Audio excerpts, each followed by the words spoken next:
It's real simple. Don't talk to anyone. Don't look at anyone. Don't go anywhere. Don't sit down. Don't raise your hand. Don't go to the bathroom. Don't get noticed. Don't choose the wrong locker. Don't. Who am I kidding? You'll be dead or homeschooled by the end of the year anyway. Middle school. Popular culture paints the picture that the supreme goal of every middle schooler lands on one word: survival. Middle school equals survival. Middle school has its challenges, but is it enough to just survive? Middle school is more than the wasteland between elementary and high school. Middle school matters. Join us now as we take a closer look inside and see how Des Moines Public Schools is making middle school matter.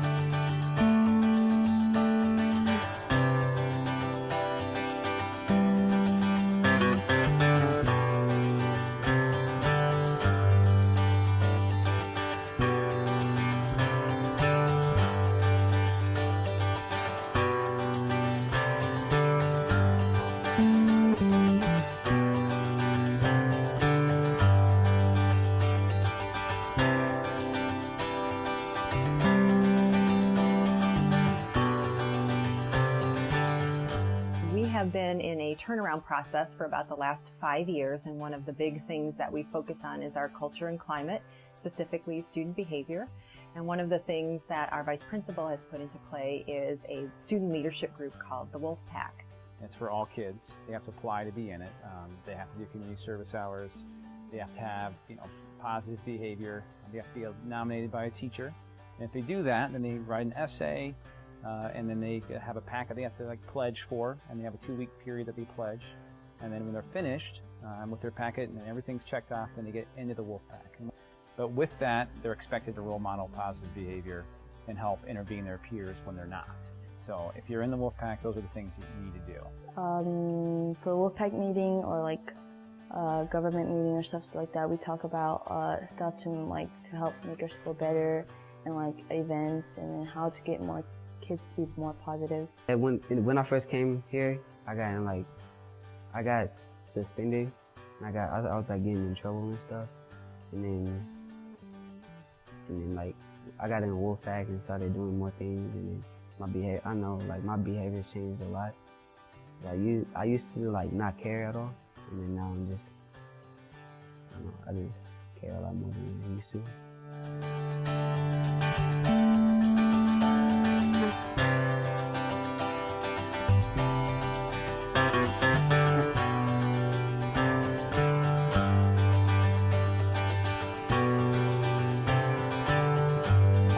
Last year, we cut the number of out-of-school suspensions in half. This, of course, means that we significantly reduced the number of days lost of instructional time due to out-of-school suspensions. We credit our success to 2 initiatives. The first initiative is the school-wide behavioral intervention plan. We call it the 8 levels of behavior intervention. This is a system where all of our teachers are doing the same thing. It makes the consistency that all the teachers are alike, and the kids know that the teachers are doing the same thing, so it's good for the teachers and it's good for the students. We have added a component to this that we felt was very helpful, and it's it's step 7. It's called the behavior intervention room. Once they've come to the BI room, we simply we go through the questions, but we're processing one-on-one with them, so it's more verbal and a dialogue. We ask them, where did you go wrong? Where did your behaviors create conflict for you? What do you need to do next time? How can we improve this? The second initiative is the implementation of the Student Honor Society, known as the Golden Eagles. I think it helped a lot of kids just get back on track compared to last year, because last year there's a lot of negative behavior. Well, since I joined the Golden Eagles, my student life changed because the students were much nicer this year than last year, because last year there was more bullies than this year. And last year there's more negative leaders. What we do is we teach students how to give professional feedback to their peers. We believe in peer-to-peer interventions and helping work together with our students to eliminate bullying and to eliminate disruptive behaviors in the classroom, because we know they have an inverse effect on student achievement. So as we work in our groups, we own our behaviors, number one, and we learn that it's okay. When we make a mistake, it's okay to own our behaviors, because that's how we know we're going to change behaviors in our future. It takes all the Golden Eagles to, we need to all initiate and we all need to make the right choices. It really helped. Instead of the teachers having to correct students, we have a lot more students trying to help other students and giving them positive feedback and helping them stay in check and have no fights and not being bullies, and just, it's a big difference around the school this year.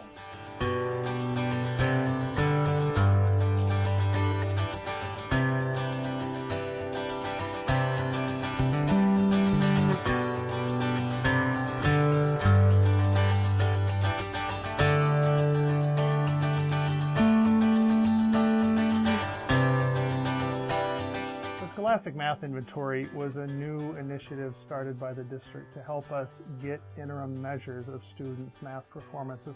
So the teachers within department and the students did a lot of goal setting, which was a new protocol for us here. And teachers were accountable, students were accountable, and that's what I attribute to a large part, in addition to the teachers' work, for the goal and the growth in math. To increase math scores here, what we've been doing a lot of is putting the focus on the student. Personally, I don't like to just sit and talk in front of a class and just jabber on and on and on. It's boring for me, and I think it's boring for the students. And so a lot of the work we try to push onto the students themselves and say, here's a task, go ahead and try and figure this out, and then we talk about it at the end of the fact. It seems to kind of push the students more into wanting to try to figure something out, as opposed to just being told, here's how to do it, and now do it. I do a lot of group work in my class. I like the collaboration that goes on with the students talking to each other, trying to work together on a problem. Hearing the conversations that happen is really beneficial, I think, for the students. Being able to hear somebody say something, they're able to say, no, I don't think that's right. I think it's actually this way, or let's try this instead. And personally, I think it works better than working individually, where students just have themselves to kind of quietly do something and try and figure it out on their own. Working with groups is that you can have different ways and learn different ways how to do it.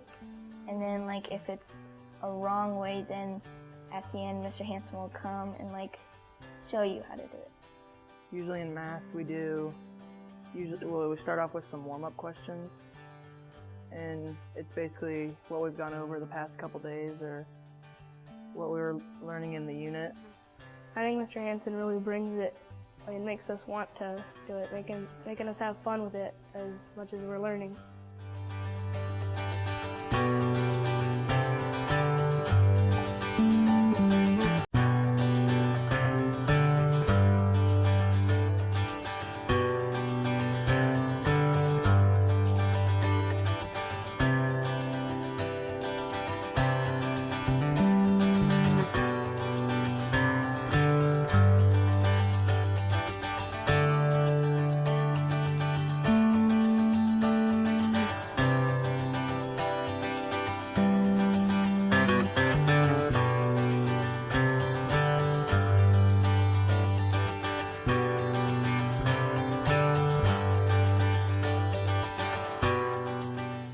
Some gains in our subgroups, and I think the reason that we have seen those gains is we've started looking at kids with what their individual needs are rather than what they're identified as.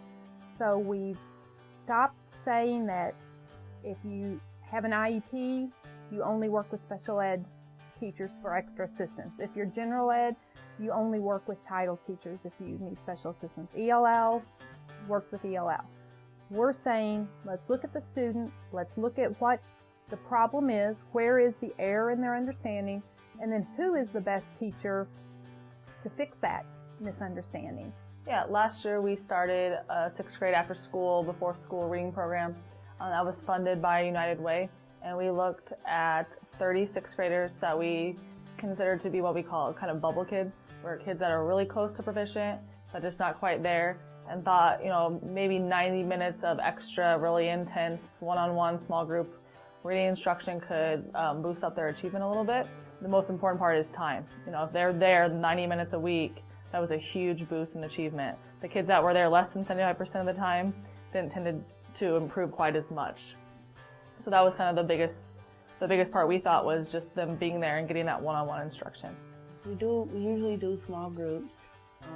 Small groups are like most of the people that really don't get it usually, and they take us into a small group, and the ones that usually don't know it, they put them in another small group and help them to see if what they're struggling on, But now, like, they get into details, so it's like it break it down to you. If you don't understand it, then they're gonna break it down to you some more, so you can't understand it. It might take a long time, but usually you get it.